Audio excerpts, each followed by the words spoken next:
episode. No, because I don't know why. Right, recently I've been saving a lot of memes and sending out like messages. Just randomly, like with no, like you seen it with no context, or is there at least context? Absolute zero context.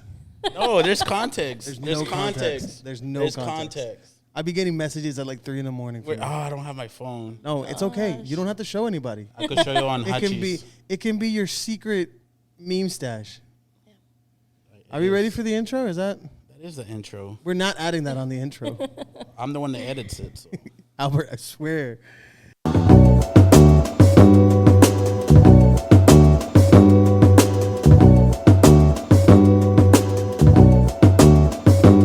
What's up, y'all? This is Jova and Albert. We are part of the Church Misfits podcast. What? I kind of wanted more energy from you, I'm not going to lie. Seriously? Hey. It's just like, it's nothing bad. Focus up. I am focused. I'm just focused. Oh, no, this is my favorite one. Sorry.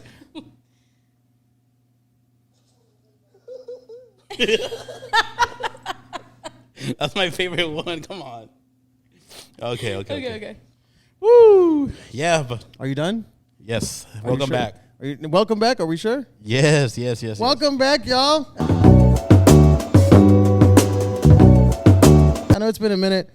We've been kind of working hard with a lot of different things that are super busy. Okay. Like nonstop work. Yeah, nonstop work. Nonstop. It's been crazy. Big time crazy. Big time crazy because we don't use C words here. But tú que te la echas. Oh, Jesus.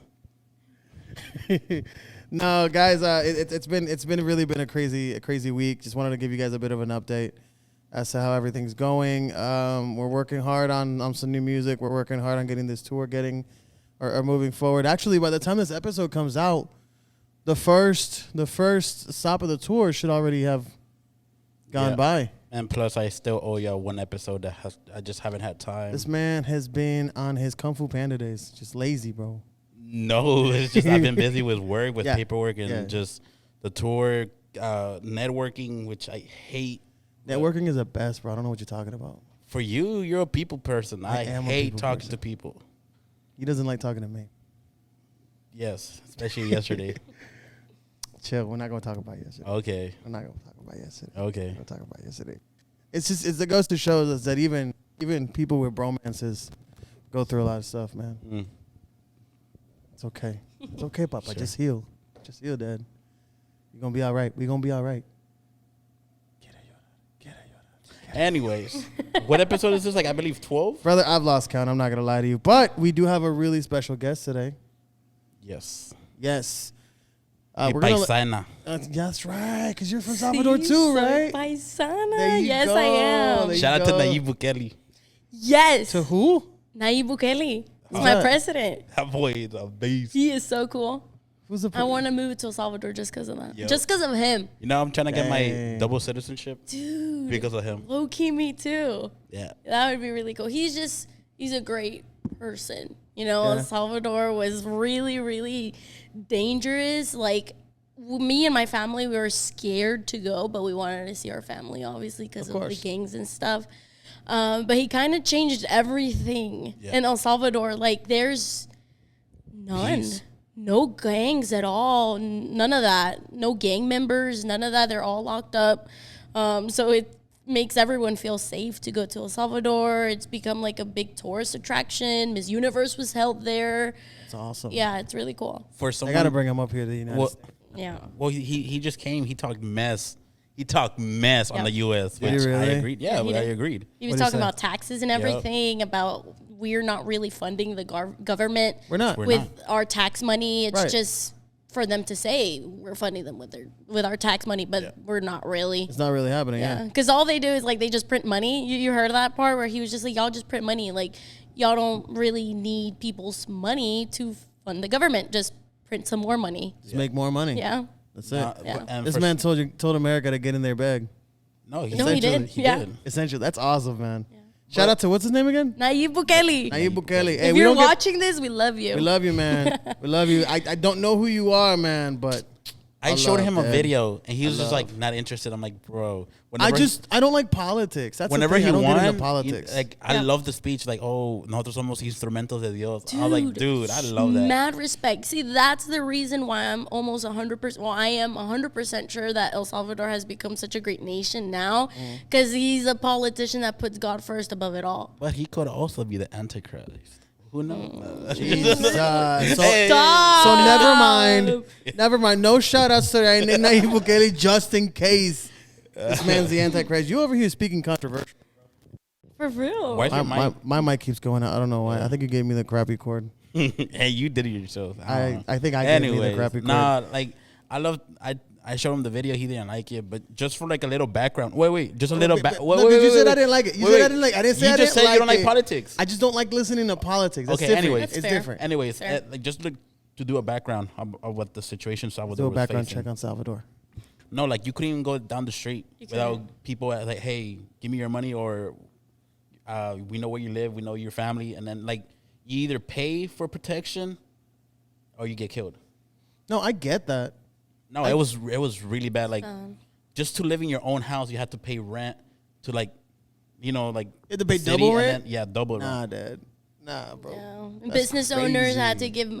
Actually, speaking of, I was just seeing an interview the other day of it was a Salvadorian business owner, right? And obviously they're charging everyone rent, especially business owners. So they were interviewing the guy, and he was basically saying how like the gangs never charged him rent. And they were like, oh, how come? He was just like, oh, I always made sure to give like my diezmo and stuff, and like I just know it was God protecting me, and you know. Never killed them. Until the gang saw that video. He's like, hey, hold up. What you mean we ain't charging rent? Pay up. No, that was really bad. That's why my parents never let me go to El Salvador. And because they were just like, it's too dangerous. I only went there when I was like maybe 2. I don't remember anything. Yeah. But after that, I would go, and my dad, I was like ready to go to the airport. My dad was like, no. I'd rather you lose the plane ticket than for you to go. No, it was really bad. Yeah. Really I don't feel like he could have just told you not to buy the ticket, bro. My dad's like that. He says yes and then no, then yes, no. He made you waste money. How much money was that? Our tickets are like $600. Nah, bro, I would have gone. I hopped on the plane, bro. That's 600 buckaroos, bro. Yep. Things happen. But I know, Papa. Then we go to Mexico. So now we just need to bring him over to Mexico to fix that stuff. And then just have him come up all the way to the United States, bro. Yep. We just need Trump back. No, we don't. Stop it. No, he did good. No, he didn't. Neither of the presidents have done good. We're not going to get into politics. I'm not going to get into politics. I'm not going to get into politics. I'm not going to get into politics. Okay. Anyways, our guest is se llamaba. Can you introduce yourself? Se llamaba? She's todavía me llamo. Right. My bad. My name is Amy Marquez. A little bit Sounds about so white. me. My mom, it is a pretty white name. Well, do I sound white or my name sounds white? You or sound both? White. Oh, gosh. I don't think you sound white. Thank you. I don't think you sound whiter than she does. I'm not going to lie. No, my English is so bad. No, it's not, brother. Okay. No, anyways. I've seen you order. You're like, can I get a number 3, please? No. I've heard you order, bro. Continue. Sorry for that. You. No, I get that a lot, actually. Like, my sister always just like, why do you talk like that? I'm like, I just talk like this. But I get that a lot. But anyway, my name is Amy Marquez. A little bit of background of me. Let's see. I'm a recent UH grad. Hey, yo. Go Cougs. Shout out Cougs. Yeah, and I mean, other than that, I mean, I've been born into the church. I've been in church my whole life. Kind of like everyone who has been born into church, you don't really know Christ. Yeah. You just know of him. Right. So I don't think I knew or started knowing Christ maybe until I was maybe end of high school, which wasn't that long ago. That's when I really began knowing Christ, developing a relationship with him, getting to know who he really was. I'm recently starting a new clothing brand. That's right. YASHAB Apparel. It was something God put in my heart last year, like maybe August, September. And it was just an idea, and I was just like, no, I'm not going to do it. I don't think it's a good idea. Always doubt coming in. That's a big thing that God has been working a lot with me, doubt and being confident and when he speaks to me and knowing when to hear his voice and knowing it is from him or not. But it was an idea that all started in August, September, and I was like, I'm not going to do it. I'm not going to do it. It'd be cool, but no, I'm not going to do it. And then after, just like, I get like these little spurs of spontaneous moments where it's just like, I'm just going to do it. I'm just going to do it. So then one day, like randomly, I just decided to buy everything I needed for the business, like all the machines. And then after, I was just like, dude, what did I just do? Now I gotta do it. Now I gotta do it. But then there's always like that doubt creeping Yeah. in. And like a big thing for me is I don't want to do anything unless it's led by God. Right. Because I just know that I can't do it on my own. If I leave God out of it, it's probably gonna fail. Yeah. So that was a big thing for me. Like, oh my gosh, ¿qué pasa si no fue voz de Dios? What if this is just a me thing? And I just bought everything now and like either sell it, return it, or just stick to it and do it. So then I didn't really, and I procrastinated a lot on it, again, because it was just like, oh, I want this to be led by God. So I didn't really start the planning process maybe until November, December. And then, again, more procrastination and more doubt. And then finally now that we're like in February, it's when everything is like, and then everything has lined up perfectly. Like, gracias a Dios. So it feels like it's from him. I'm almost confident it's from him. So just by him lining up everything perfectly, from designs, from God speaking to me, to all the way to the photo shoot and the photographer, which that's also a pretty cool story. But yeah, it's a little bit about me. I do have a couple questions about it. First off, the name. Where did the name come from? What inspired the name? Dwelling in the presence of God. Okay. The word means to dwell in, to abide in, to sit in. My whole kind of theme for this past season of my life has been dwelling in the presence of God. So I wanted it to be something that, is dwelling in the presence of God, since that's literally the theme of my season this past for my life. It is in Hebrew. So YASHAB, dwelling in. It just means to dwell in, but I have kind of like the double meaning of it, where it's like the positive and the negative. So positive, dwelling in the presence of God, and then the negative of it, which is kind of canceling out, but it's to not dwell in the past, to not dwell of your past life with your sins. Because I mean, that's a lot in the Christian community. I feel with a lot of Christians, it's you tend to dwell a lot in the past, in your sins, in your past life. And it kind of like just stops you there because you're dwelling. So you can't really move forward with God, with your relationship with God, or whatever God has planned for you, because you just keep dwelling in the past. So it's kind of like those two meanings. That's the reason why I picked this name, to dwell in the presence of God and to not dwell in the past. I like it. I like it. I always had that question. Yeah. And I guess I probably could have just Googled it, to be honest. But I always had that question about, like, what does YASHAB mean specifically, especially seeing it from your Instagram. Yep. And the stuff that you've posted, as far as, whenever you come to church and they have the shirts and everything. So I've always had that question. You mentioned something about waiting on God, and I think there's something to be said about creatives and knowing when to wait on God versus knowing when to run with it. Yeah. And that's cool, because most people are like, oh, God gave me this talent. God gave me the means to do it. I'm going to run with it. I'm going to run with it. And sometimes God is like, hey, hold on. Hey, yeah. You're not ready for that yet. Or, you need to wait until I put all the pieces in place so that, you can move. And a lot of people think, oh, it's because I'm doing something wrong. And maybe that's not even it. It could be just that the people that God is putting in his place, he's preparing them to get you and push you to that place. Right. So that whenever you get to those people, then you can run with it. And I think... Give an example. When, like in your experience? I mean, just my whole career as a musician, bro, or as an artist. It's been like that, brother. Like, I've always wanted to just rush things and get to that point. And it's always like, oh, is this song going to be an next hit? Or is this song going to be this? Is this song going to be that? And I got to understand that I will it's say God's this, time. that your mentality has changed with your music.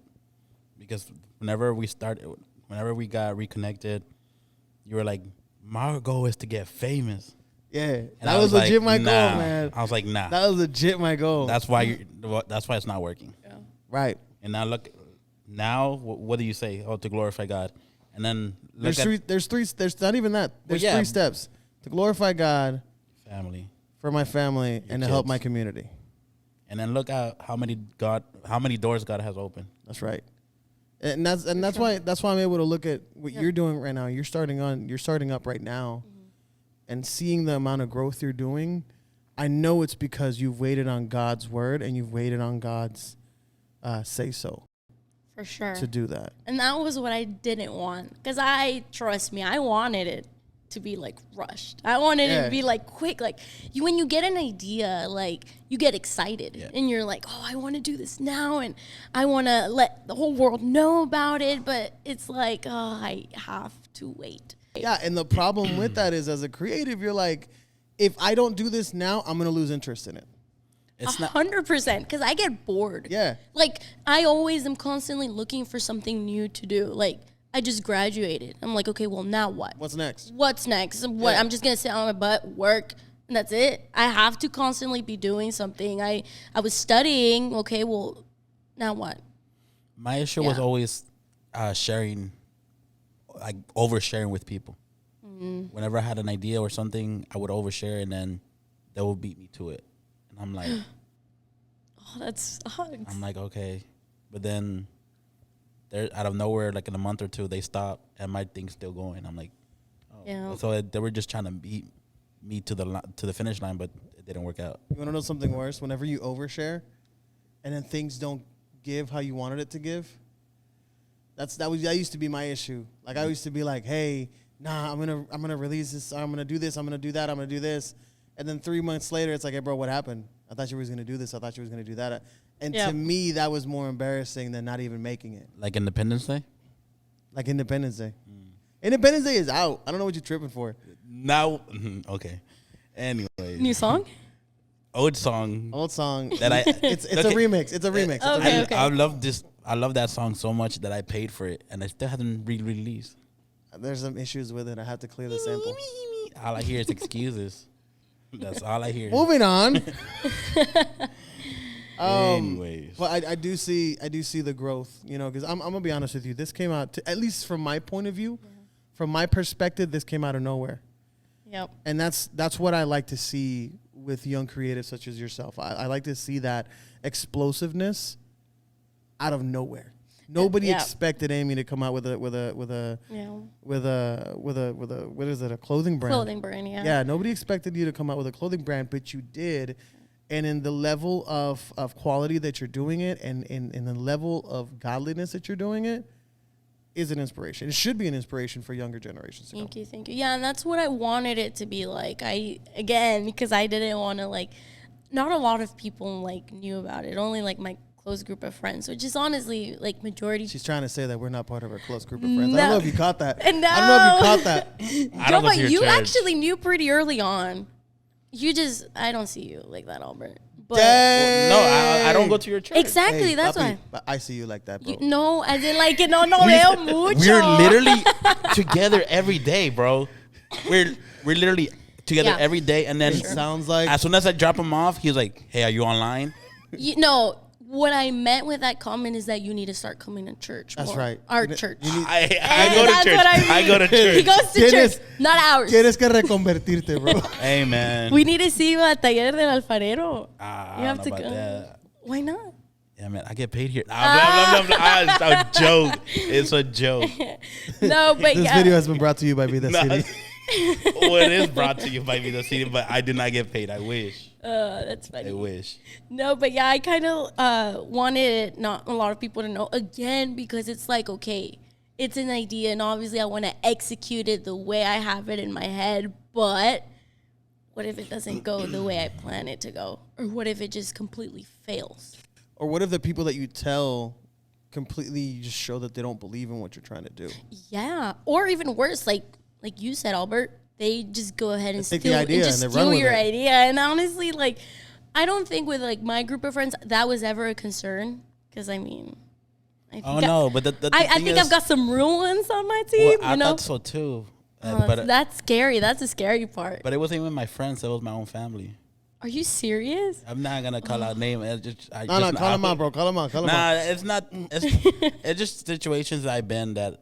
I'm not trying to bring it up, but like it's a situation that I told this person I wanted to do this, and I was working towards it, but then they got it first because like, oh, I'm like, Yeah. kind of took like me quitaste las ganas de agarrarlo, like. No, yeah, I bet it's very discouraging. Yeah, but it's like when I told my friend in Puerto Rico that I was gonna get the Buzz Lightyear toy, and 2 days later this man came out with the platinum Buzz Lightyear. I got the regular, and he's like, I got one better than you, bro. Oh no! The platinum Buzz Lightyear had like it had a grappling hook y todo. Like I'm like, bro, stop it. Dang. Exactly like that. I get that, bro. I've been there too, man. It hurts. mine was like more serious, but I guess. I mean, I had to bring it down to kids level, bro. That's why. I would just say it. I don't care. So the situation, it wasn't that I met this anymore, but like, for example, this person, I trust, like, it was my cousin. We're twin cousins because we have the same birthday and everything. So he knows who it is. He don't watch it anyways. Might as well say the name. Yeah. Yeah, might as well say it. Twasn't. No, for example, I would tell this man everything. I trusted him with my life. And I told him, hey, I'm dating this person. I'm thinking about proposing. He's like, don't do that, man. Don't do that. Marriage is whack. No sé qué. And then I'm like, nah, like, I think I'm doing it. I bought the ring. He's like, why? Don't do that. Next thing you know, he got married. Oh, come on, Albert. And then, wait, hold up. That's not the worst part. Okay, what's the worst part then? I told him the date I wanted to get married. And he chose the same date? He chose the same date. Okay, see, that I would understand. Yeah. So I You're was a bit like, of a Bradzilla, bro. so I was like, okay, that's fine. So I did get married. Shout out to her that we're not together. What is it? Divorce gang. And no, but And we gotta make shirts that say divorce gang, bro. Y'all do say that a lot on each hey, shirt. man. The shirts. Divorce You know gang, what? bro. Matter of fact, I'll Divorce make it for gang. y'all. I'll make it Stop. for y'all. Yes. No, Yes. no. I want one. I want one. You're not divorce gang though. It's fine. Oh I'll no. put Albert's face on it. Just divorce gang. Albert's face, divorce gang. Anyways, I got you on the I'm details. gonna get you that for your birthday, Albert. There you go, bro. There you go. You know when's my birthday? No. Same as your sister. Oh, really? August 17th? Mm-hmm. Okay. Wow, one Now day I will- after my sister? Yeah. Now I yeah. will know. That makes Yeah. sense. I'm playing. Nah, but yeah, that got me mad, and the thing that there was other stuff that happened about that, but I was like, I talked to him like, dude, Yeah. like, what's up? Like, he was like, nah, no sé qué, things change. I'm like, bro, like, De la noche a la mañana? I'm like, bro, like, what I couldn't believe it. Yeah. And ever since then, like, our relationship hasn't been that good. We talk, but it's weird, you know? No, for sure, I bet. And whenever I got divorced, instead of him being there, he will make fun of it. And I'm like, for example, and then, you know, like, he did some stuff, and then his little brother sees. So he's like, oh, it's okay for him to make fun of Albert. Okay. Why can't I? So Yeah. he started doing that. I'm like, bro. It's not okay to make fun of Albert. It's not. You And make fun of Albert, you get to talk to me. Nah, and I told, because one time, this is recent. I think George went to play soccer with us one time. Yours? Yeah, George. Jorge Luis. No, that's a different Jorge Luis. You're George. I'll say that. Why do you say my George? My sister's George. Okay, whatever. So there was a new guy, and hey, what's your name? And I was like, Albert. He's like, Alfredo. I was like, don't call me that, because that's the name that my ex cheated with. So my cousin started laughing. He was like, hey, Alfredo. I'm like, bro, you know the situation. You know. Quit laugh. And he started laughing, and he's like, dude, you're gonna get dropped. He's like, started laughing. I was like, I'm gonna call you that all night. I'm like, one time you make fun of it, okay, but the whole night, bro, I don't know what's so funny. She wanted Alfredo sauce.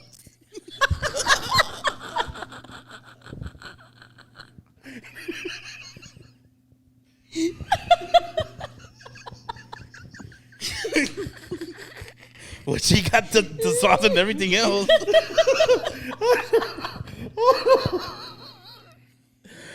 Oh man, but now I joke about it. Now I joke about it. So it's okay. Oh gosh. Oh my god. It's a very serious subject matter. We shouldn't be laughing at that. Nah, but I make fun of it now. Like, I don't know. Shout out Alfredo. Shout out. Jesus Christ. Oh man. I did. Someone did tell me to stop saying divorce games. Like, dude, stop doing it. I was like, why? Why? Funny. It's like one of the things that we say at our podcast. Merch coming soon. Merch coming soon. No. Oh yes, merch is coming, but not about divorce. Divorce gang. No.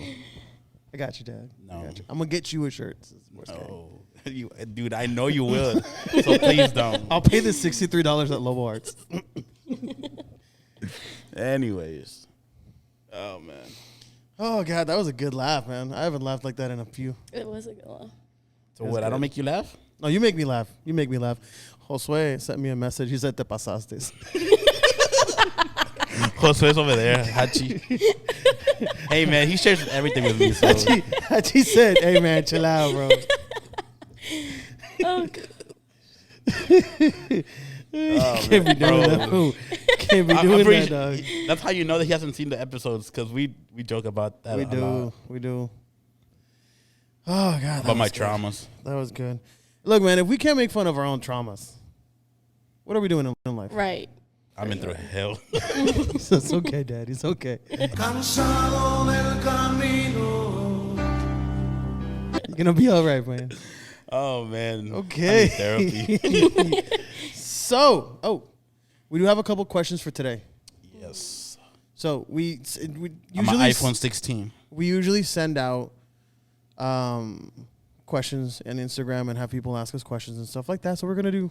You want to do one and I'll do one? I need you to show that. Sorry. I need you to show that picture. It came out of nowhere. It made me laugh. I was like, what is this? Okay, that was weird. Oh, look, that's all I have. That's the first thing that came up too. Like, what are you watching, bro? Oh man. Okay. Oh. I'll do that one. Okay, go. Okay. Don't say the person. This is from a person that I really love. Oh my Lord. But it's a good question. It's a very good question. So the question is, and it's going to be quick, just a few points, and then moving forward. Okay. Why do you think the church fails to address a lot of the racism in our community? Ooh. Why do I think the church fails to address racism in the community? Well, honestly, Lexi, stand. Stop. It does. I mean, personally, from where I've been, from the churches I've been, I haven't really, or at least people talking about it like freely, talking about racism in church. Well, can you give an example? Like, what do you mean? So, I've experienced a lot of racism in and out of church. Towards like a specific race or Yeah, towards a specific race. Sometimes it's black people, sometimes it's Hispanic, sometimes it's Asians. But I've seen it happen before. I've had pastors come up to the pulpit and like make voices and say things and I've had pastors that that'll just make comments out there, and I'm like, okay, I understand where you're coming from, but that's not. It's not necessary for you to say that. Yeah. And I've seen it happen, and I've been a part of it. I've had to get up and go step out of the church, just because I don't. It doesn't gel with me. The church is supposed to be a place for everybody to be there, united. And I understand that there's a little bit of oversensitivity, specifically when it comes to racism. But why do you think we don't address it? Because it's taboo. I think, at least from what I've seen in the Hispanic community, they don't think it's offensive. It's not just racism. Anything they say, they think it's okay and it's not offensive. Right. That's why they don't address it. They think they're just either being funny or it's just in or they just think it's normal because it's just cultural. Yeah. Or they just say, oh, they're not around. Right. Which is not right either. Right. Yeah, No, it's for not. sure. I get that. Yeah, I think it's because they either think it's funny, and you know how a lot of pastors try to incorporate like humor into preaching. There's nothing wrong with it, but I mean, I think that's how they think. So my thing with comedy is, if Yeah. you're gonna make an offensive joke, it has to be funny. Right. That's my thing. I don't mind an offensive joke as long as it is funny. As long as you know how to carry that joke out and it's funny. For sure. But if you're gonna make a joke and you're not a funny pastor, it's just gonna look like, hey, yo, chill out, dad. Crickets. Right. Crickets. Well, Yeah. something that I do, because I know, for example, I say the N word a lot. And Oh, we're doing that. Okay. I'm gonna be honest, and there's people at church that have told me, "Hey, you need to stop." And honestly, like, man, if you go back to my high school days, like, there was black people everywhere. So I was, half of my time was with them, Right. and I would say that around them, but now I can't because everyone's too sensitive. I don't know. It's just I feel like yes, I do need to stop, but you have to also look at people's backgrounds, like where they come from. Like, That's true. I grew up in A-Leaf. A lot of Santo, What's wrong with A-Leaf, Albert? Salvadorian and A-Leaf. Oh my! What I'm- I'll be praying for you, brother. I'll is be what I'm talking praying about. for you. So basically, I grew up in A-Leaf. Again, like you said, majority was black people. Blacks, Hispanics, few Asians, no whites. Yeah, we have one person. Yeah. So, And he spoke Spanish. yeah. Actually. No, bro. They're kind of, for me, I went to school with some white people, and they were kind of like forced to speak Spanish. Or You were not the white girl. forced. I was not the white girl.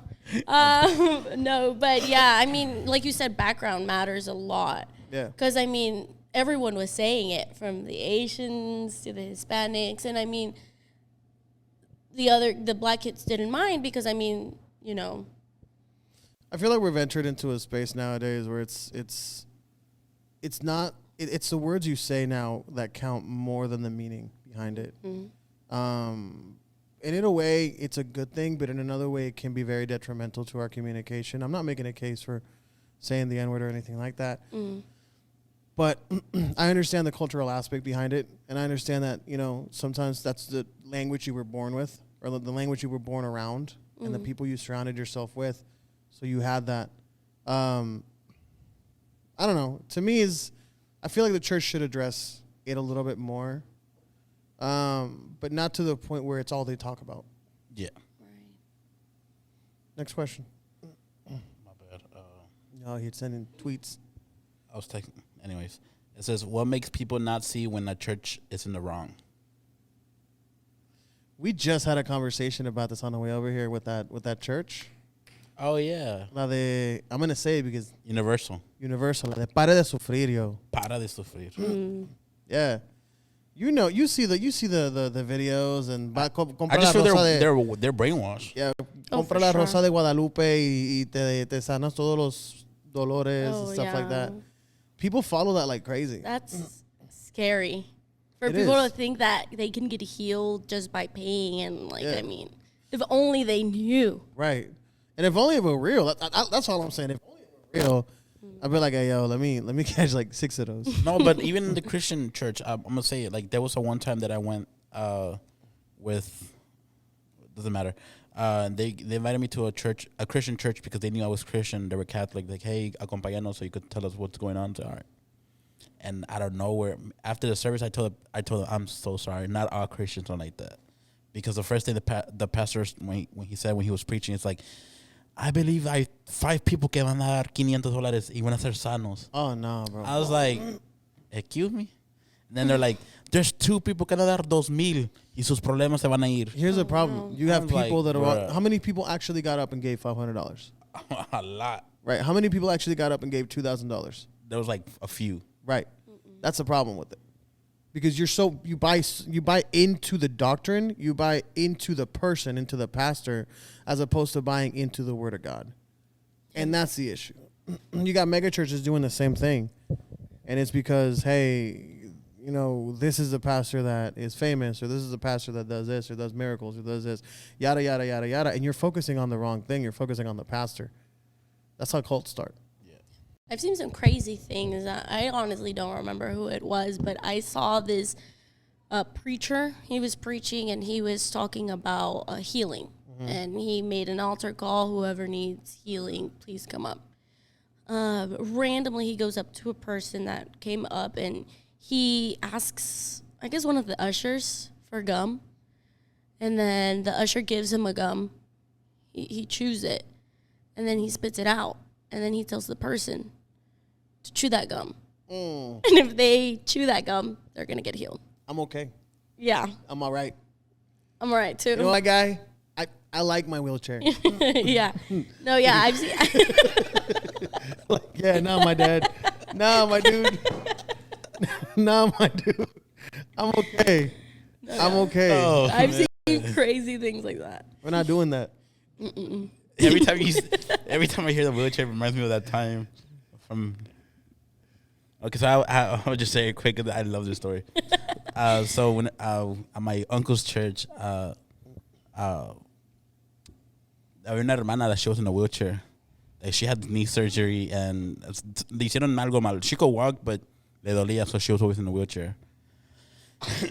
So one time she told my mom, because my mom was sick at the time, but we didn't know what it was, but it was cancer. We didn't know. But so la hermana told my mom, hermana, you know why you're sick? And she was like, why? Porque tiene poca fe. So that got me mad, and I was like, a ver, hermana, levántese, camina, a ver, ¿dónde está su fe? And I don't know. Every time you say that, like, or I hear wheelchair, reminds me of that. Jesus. Yeah, I was a savage when I was little. When you were little? A bit out of pocket, my guy. Yeah. Hey, man. Don't mess with my mama. God, that day, God was like, all right, El Libro de la Vida, erasing that name right there. Hey, man, you could talk about me, but don't talk about my mama or my right. family. That's right, man. For That's sure. right. I'm part of your family, so I get it. Nah, you could talk about him. I don't mind. Wow. I'll agree with you. I'm playing. So, Amy, you brought us a... Wait. No, we were only doing two. There's only one more. Just We do were it. only doing two. Okay, speaking in tongues. Where did the babbling come from, and is it supported biblically? Babbling? Hablando en lenguas. Okay. Why do you call it babbling? Yeah, was it? I don't know, man. Did they word it who said that? babbling? DC. Who sent Oh, that? my bad. Jesus. Yes, it's supported biblically. Esa. Oh, that's why I didn't send. Why didn't it send? No, I'm not connected to the Wi-Fi. You're not connected to Yes, the it is connected bíblicamente. It's whenever God separó las lenguas de las tribus. That's where it all originated, right? I don't know. You're the expert. You wanted to do the question, bro. Yo no soy teologista. It is supported biblically. It is Yeah. supported biblically. Yeah. Nappy. I don't think it's babbling. Babbling sounds like what a baby does, bro. Yeah. It's definitely Like if I'm closing my eyes and I don't know where I hear goo goo ga ga. I'm like, hey yo, You're chill out. babbling. You're babbling, guy. Yeah. Wilson babbles. Yeah, I think it's definitely supported biblically. We were actually just talking about this at our Bible study, our youth Bible studies, not so long ago. Knowing when, because some people were confused. They're like, okay, I hear people speak in tongues, but doesn't the Bible say that if there's like a translator, is only when it counts? Well, it depends. Right. I feel like because sometimes, yes, people are talking in tongues, but they're worshiping God. So no one needs, that's only one-on-one. Right. So only when it's prophetic. Yes. Right. Yeah. Correct. When it's prophetic, then a translator needs to be involved for the other person, you know. And then there's times where I've heard multiple people say that, you know, they're talking to someone who, you know, they don't know their language. They're speaking in tongues, but all the other person is hearing is their language. Yeah. So, yeah, definitely agree with you with what you said. It's like you can speak in tongues, but it's a form of worship. Yeah. It's like this one guy we heard earlier today. He was rapping in tongues. Interesting. I'll show you the video after. No, Okay. that was blasphemy, bro. That was 100% blasphemy. Yeah, Yeah. this man said everything except Yeah, nah. So, you got any more questions? Are you handing me over your... It doesn't reach. It doesn't reach, Dad. We're going to be okay. We're going to be okay. You know me, I'm a survivor. Yeah. So what was the topic that you brought? The goodness of God after church hurt.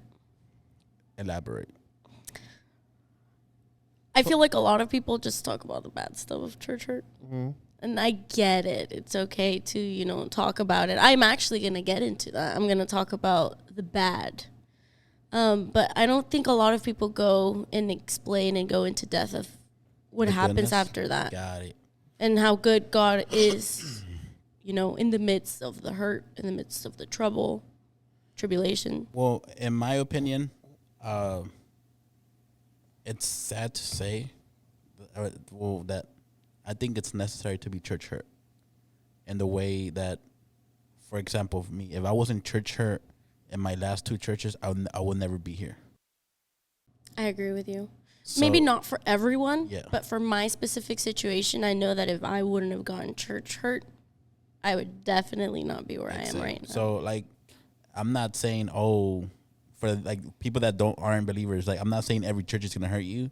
Mm-hmm. It's not the church is hurting you, it's the people. Right. Eventually, every church will hurt you. Yeah. We can't, let's not lie to the people. Eventually, every church is going to do, somebody in that church is going to do something that's going to hurt you. Not the church, someone in the church. Which is the church, because we are the body of Christ. We are the church. Like the video never mind. Stop. Yeah. So somebody in the church will eventually hurt you or try to hurt you. Continue. That's all I wanted to say. No, sorry. This is off topic, but Hachi. Okay, never mind. No, because I don't know. Can you just check if it's still recording? Okay, thank you. Because I was saying that was full memory. That's why I was just. Okay. Yeah. I think it was just we have to go through some situations to, I guess, find. I don't know, the place that we call home eventually. Right. Yeah, so to begin with, a little background. Like I mentioned, I grew up in the church. I was basically born into the church. My mom had beginnings of Christianity. Like she was raised by her great-grandpa. And obviously, he took her to church and everything, but it wasn't similar to me where it's oh, I know who God is, but she didn't know or had that relationship with God. And then obviously she came to the United States and, her relationship with God just wasn't there. God wasn't really part of her life. She had my sister when she was 19. And then fast forward 6 years later, my sister starts getting seizures out of nowhere. And then obviously as a mom, she's concerned for my sister and she takes her to the hospital, see what's wrong with her. And turns out that, they did an MRI. She had epilepsy. And the doctor, the doctor was like, you know what? There's no cure for this. We can prescribe her pills, to calm down the seizures, but that's it. You can't do anything else. She hated seeing her like this. I can imagine as a mom how tough it must be to see your kid going through something like that. She wasn't allowed to play at the playground like the other kids. She had to stay inside. PE time came. She had to be in a corner coloring, and it's not really how a kid would want to live. A lot of kids have a lot of energy. So then it was really tough on my mom, and she would go to work, and she had a really good coworker, and she would tell him everything she was going through, and he was Christian. He was like, hey, I know someone who can heal your daughter. He's top-notch doctor. And my mom's like, who is this? I need to take her to him. And he was just like, oh, Jesus Christ. And then obviously my mom's like, Jesus Christ. My guy. Yeah. So then he invited her to church, and you know she started going consistently and everything. And she's like, well, you know what, my daughter's still not healed. By the way, in the middle of all of this, she's pregnant with me. She's really depressed because, you know, her only daughter currently is sick. So she wasn't eating, and everyone's like, your daughter's gonna die, like you should probably eat. You're gonna have a sick daughter and then a dead daughter, so you should eat. But, you know, she wasn't really concerned about me at the time. She was more concerned about my sister. So then she started going consistently to the church. And she's like, okay, well, my daughter's still not healed. What's going on? He was like, okay, well, have you accepted Jesus Christ as your one and only Savior? She's like, no. So then she eventually accepts Jesus Christ as her one and only Savior. And one day, like, an evangelist came to that church, and he made an altar call for everyone who needed healing. And her and my sister and my mom went up there. And, you know, at 6 years old, you still, like, remember stuff, you know. I still remember stuff from when I was, like, about 6 years old, you know? I don't remember what I had for breakfast this morning. I still have, like, not, like, details, but, like, specific memories. I will have memories get unlocked out of nowhere. But sure. I don't remember what I had for breakfast this morning. Yeah. Well, I get, like, really, like... Amy's like, well, I do. I do, yeah. Okay. I have a lot of head injuries, so... I don't know. So my sister, like, she says this testimony now, and she, like, remembers clearly how she, like, went up there whenever, you know, they went and prayed for her. And, like, when the evangelist prayed for her, she kind of, like, felt like a cramp at her neck. And she was like, well, what was that? And then she, like, completely forgot about it after that. And then, like, weeks, months passed by, or maybe not months yet, but, like, days and weeks passed by, and my sister still wasn't getting, at this point, she wasn't getting any more seizures. So my mom takes her to the doctor again, her little checkups that she has every often, and then they're like, okay, well, you know, how are her seizures? And my mom's like, well, she hasn't had one. And they're like, oh, have you been giving her the medicine? My mom's like, nope, not giving her any medicine. So they ordered another MRI, and the results came back, and there was no sign of epilepsy. And the doctor comes back. Yeah, the doctor comes back, and he says, honestly, I don't have an explanation for you. It's not curable, so I don't know what happened. All I can say, it's a miracle. It's a miracle because no sign of epilepsy. And this was when she was 6. She's 26 now, so she's been healed for 20 years now. Yeah. And then a few months later, I was born just fine. Thank God. I think just fine. Jury's still out. Yeah, we'll figure it out along the way. Okay. But I think I was born just fine. There you go. There you go. No, but yeah, and to God be all the glory, right? So that's kind of how I, you know, began my church journey, I guess you could say. Okay. Since out of the womb, my mom would serve in church, cleaning. She would give me microphones to distract me when she was cleaning. And I would just, like, sing in the microphones since I was little. And then, unfortunately, we couldn't stay at that church because it burned down. So we were forced to move to another church. Eventually, where I experienced my church hurt was my last church that I was in. Shout them out. Don't shout them out. I'm not going to shout them out. Hey, I had a joke about the church burning down, but I was like, nah, I'm not going to do it. Estaban cantando Manda Fuego, Señor, Manda Fuego. Oh, man. The building is on fire. Quite literally. My guy was like, yeah, right. You say so. Yeah, so the last church I was in is when I experienced my church hurt. My other churches, I think I was too little to experience church hurt. Yeah. So it was like, we were at that church not for a long time when, you know, the pastor came up to me and my mom. I was underage at the time, so he talked to me and my mom. He was like, hey, we would love Amy to be on the worship team. Like, we feel it's from God for her to be on the worship team. And, you know, it was all cool, and it was pretty religious church. They had their own rules about, you know, dress code. I tried with makeup and all that. And makeup, yeah. So what you're telling me is that I couldn't be in that church. Oh, no. Nah, definitely no. No. Yeah. No, you would not love be able those to. churches. Yeah. So I tried to respect the rules of the church. I mean, I was still going to wear my makeup and dye my hair and, but when it came to like clothing, I tried to be very respectful. I only use dresses, only skirts, like even for practices and like for, the casual services, I guess you could say. So skirts all the way to the jean skirts to See, the. I wasn't about to do that. She's talking about jean skirts to the beach, bro. Oh God. No, I'm actually. Yeah. I know. Like, I know. Yeah, we had like It's baptism. like, we're gonna do baptisms. Yeah. Jean skirts to the beach, bro. Mm-hmm. You can't go out too far because then you just sink down. Yeah. Oh yeah. And we tried to play volleyball. That wasn't fun in a skirt. No.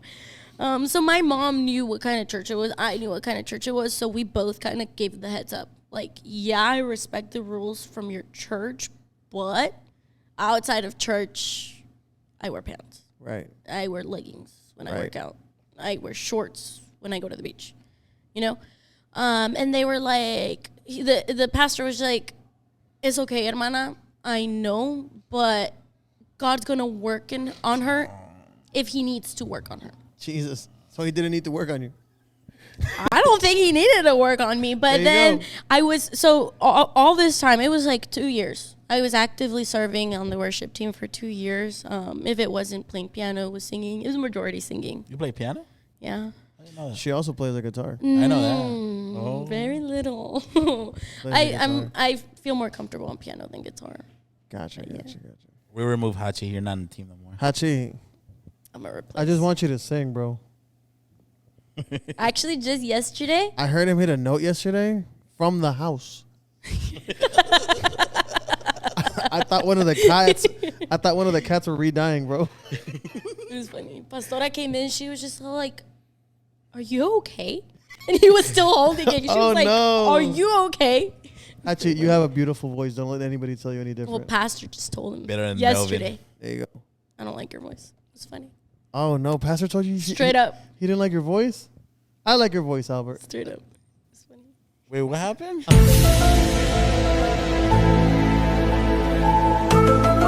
Sorry. Pastor King. I didn't mean to say Albert. I like your voice, Josh. Jose, I also like your voice, Albert. Wait, hold up. Pastor said... We're talking about Hachi? Yeah. We're talking about the most beautiful bald pastor told Hachi. You don't like his voice. Santo. It's don't all think- love, though. I don't think Amy was there. Was Amy there whenever Pastor made it? He clapped for all of us? He made the church clap? You weren't there. I wasn't. I've heard about it, though. Oh, it's brutal. We had to invite that man to this podcast. ¿Dónde vas, bro? Close the door. We really Nah, shouldn't. he's Okay, not gonna close the door? He's going to be nosy. He's going to check what's going on. You could watch. They're doing fine arts. Just Yeah, close bro. the door. Go check it out. But Anyways. so, continue to the story. So what happened at your old church? So 2 years later, like I'm actively serving on the worship team for 2 years. And then one day, all of a sudden, I remember this just like it was yesterday. We had just come back from El Salvador. So we had missed El Salvador. El Salvador. The Savior? The same. Yeah, we had just come back from El Salvador. And it was a Saturday we came back. And then, like, my family didn't want to go. They were like, we're tired, jet lagged. I don't want to go. I get that. I get that too. But I was like, no, I want to go. I've missed it. Like when I go on vacation, I don't go to church. I don't go to church at all. Like, I'm on vacation. I'm not going to church. do you mean like a church wherever you're vacationing at? Yeah. Because like Oh. usually when I vacation, I go to like Puerto Rico or something like that. Yeah. My grandma lives next to the church. Yeah. I don't go. Yeah. Same. I'm on vacation. Yeah. Arrepiéntense, And you hijo know del what? diablo. You know it's crazy. I come back and I didn't drive back then. I was still young. So I text pastor's daughter. I was like, hey, you think you guys can pick me up? We lived in the same neighborhood, so I didn't think it was gonna be like them going out of their way. Right. So I was like, hey, y'all think y'all can pick me up? And she was like, yeah, sure. They picked me up like really early, like around worship practice time. So I was like, okay, I'm gonna probably sing today. And then, you know, I'm just sitting there, and he did the whole call ride. It was the pastor and the pastor's wife that picked me up. It was them two. So then they didn't tell me anything the whole car ride. They were just asking me about my trip. And then he did ask. He was just like, do you go to church when you're in El Salvador? I was like, no, I don't. Wait, how long did you go for? Like a week and a half. Oh, no. Yeah. I'm telling you, bro. Yeah. So I would go, but that's just me. Religious. yeah, No, it's not that. It's just my whole family are pastors, like kind of. I mean, when we travel, we usually have like an itinerary planned out for what we're gonna do each day. And Well, they're my ride. So. oh, Oh, you gotta go. I gotta go. Like, what are we doing at 6? Church, Dad. yeah, you have no other option. So then he pulls me to a little room with his wife, and I was just like, How old are you? I don't know if I can't remember, between 16 and 18. Oh, nah. Without your Wait. parents? Yeah, because my parents weren't there. And honestly, like, bro. yeah, it was not right. I know the pastor's wife was there and everything, but, like, you asked my mom if I could join the worship team. If you're going to kick me out, you You also have no have to needs of console her. defense. Right. You have no needs, no ways to defend yourself. No way. So then he pulls me out. He's like, Amy, queremos hablar contigo. And I'm like, a whole movie plays in my head. I'm like, what did I do wrong? Like, what did I do wrong? Been there. So then the whole movie plays, and I'm trying to remember, and I can't think of anything. So then I just sit down, and he was like, well, 2 years have passed. We thought God was going to work on you, and he hasn't.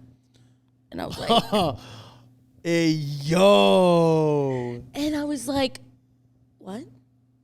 And then they were like, yeah, we don't agree with pants. We don't agree with makeup. We don't agree with jewelry. And then the pastor's wife, she was like, Amy, tú eres tan bonita. No necesitas maquillaje. And I was like, I know, but I want to wear it. Yeah, I don't wear it because it makes me feel pretty. I wear it because I want to. I want to. And I told her that. She was just all like, yo sé que tú usas tus anillos y está bien si solo es un anillo de quinceañera, un anillo de compromiso, un anillo de graduación. Pero los demás que usas, no. I was like, oh my gosh. Like, I was shocked. And in my head, I'm like, dude,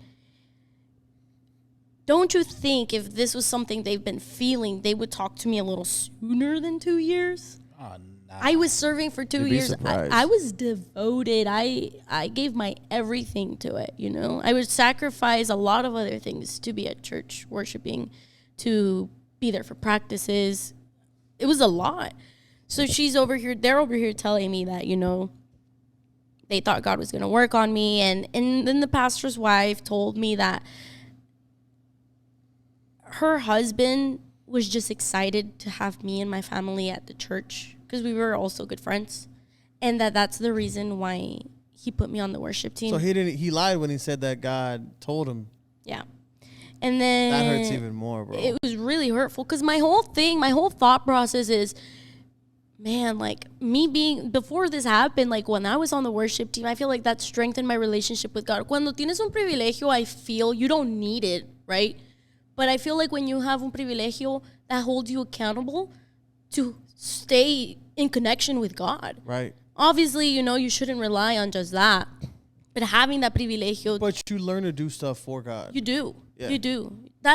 You learn, like, I'm not doing this for me. I'm not doing this, because Amy is singing. Because Right, Amy is playing. right. No, I'm doing it to worship God and God only.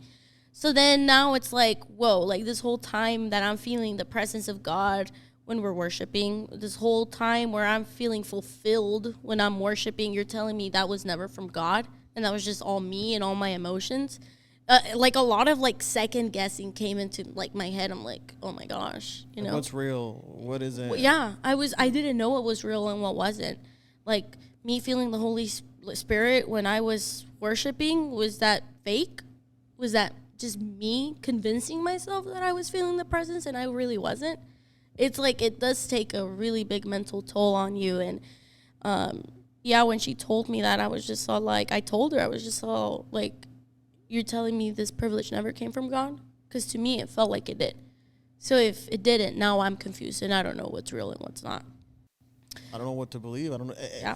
Everything you say from there on, every preaching you do from there on, to me, in the back of my mind, I'm going to second guess. 100%.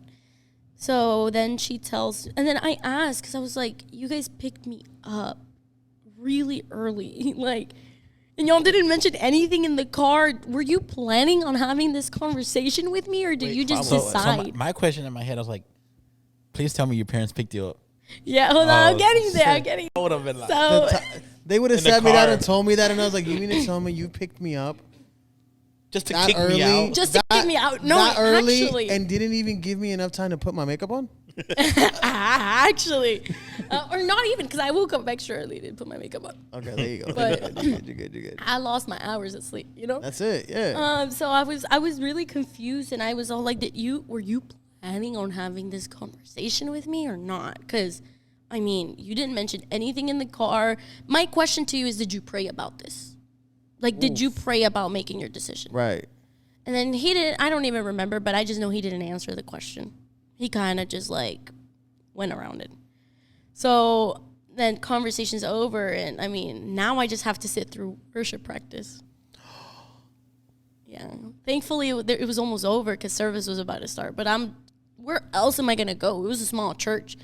I can either go to the restroom or go to the gas station right next to it. Because, you know. How did you not start crying?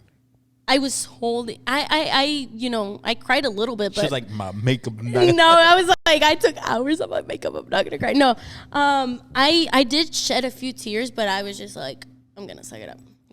I'm not gonna cry here. Here's my thing with those type of situations. Yeah. I feel like church hurt can be equivalent, to a partner cheating on you. I can 100% agree with that. 100%. And let me explain. Let me I've been there. explain. Let me No. explain. Let me I've been explain. there. Let me No. explain. Let me explain. It can be equivalent to a partner cheating on you because the moment you experience church hurt, every church from then on, you're doubtful of it. And you sit there and you're I like, give you that. brother, I'm telling you, bro, I know what I'm talking about every now and then. It took 13 churches to find it. Exactly. Hold up. Wait a minute. Something ain't right. 13. Thankfully for me, just took Right. one. But that's the thing. You go through every church, and now you look at Probably the was churches. You look at the churches, and every little detail, every mistake, is a red flag for you now. Oh, 100%. Oh yeah, but Oh, this church isn't perfect enough for me, or oh, this church isn't this, or oh, this church isn't that. but it's not the same hurt though. I'm giving you like my experience. It's not. Yes, it hurts, but it's not the same thing. Because, for example, at church, yes, it hurts. Like I'm not like my situation was the I'm gonna pastor. prove to you that it's the same hurt. But go ahead. Okay, I don't know if you know the story, but okay, the pastor told everyone, and he was predicando antes de la predicación. He said, "I just want to make an announcement. Albert will not be attending this church no more." He kicked you out of church? Yeah. So, legally he can't do that. You know that, right? anyways, it's a whole situation. I know. So he's like, ya no va a atender la iglesia because he was unfaithful to my daughter. Oh, wow. And I was like, I got receipts. I was like, what? I was like, yeah, my daughter todavía va a estar cantando and preaching because she didn't do wrong. It was him. And I'm over here because I wasn't attending the church, but un hermano me dijo, like, hey, I didn't know you were the one that cheated. I was like, he's like, I wasn't. I was like, what do you mean? He was like, So you yeah. weren't there when he made this announcement? Okay. So this guy, he called me up to his house. And I was like, hey, what's up, bro? And he was like, hey, I've been defending you, but I didn't know you were the one that cheated. I was like, what are you talking about? Right. And he told me, and I was like, that's crazy, because that same day I had a meeting with them after their service, after he had said that, and he didn't tell me. So that meeting was like, that we had was like, hey, like, I need to know an answer about with your daughter, like, are we still married or are we not? Because I need to move on. Yeah. So that we'll talk to her. But they had already told the whole church that I was the one that cheated. But again, the only reason is because they went behind your back and they did that. Mm-hmm. But the pain of somebody being unfaithful to you is the same thing as a church hurt, because you trusted in that church, you trusted in the people there, and they went behind your back and they hurt you. It's the same thing. The only way it makes your story worse is because they went and they did what they did. They died on that hill, and that's a pun because you know their last name. But they died on that hill. Shout out to no. Nah, I don't know. I mean, it's sad to say, but they lost the church. I mean, hey, people believe Dios me. hizo justicia. Yeah, literally, like, how you gonna do that? Anyways, it's just, I don't think it's the same hurt. I honestly don't. We can agree to disagree. No, we can't. Like, Yeah, we can agree to disagree. I guess We can have different. We look the same. We look alike, but we can have different views. You know, we in the same building, but we got different views. That was a Drake line.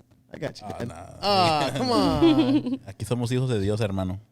That was a Lecrae line.